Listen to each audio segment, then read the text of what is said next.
Welcome Aarab KC to our यो blog.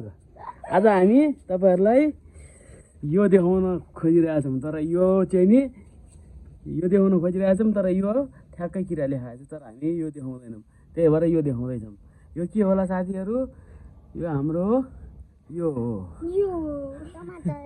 टमाटर भन्न मिल्दैन यसलाई।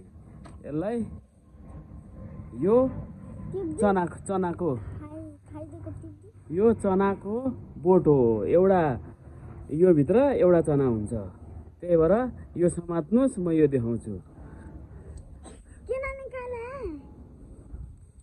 ल आज यो समात्नुस्। यो फुटाएर हेर्दाखेरि यसो गरेर प्याट्ट फुटाउने यहाँभित्र हेर्नुस्।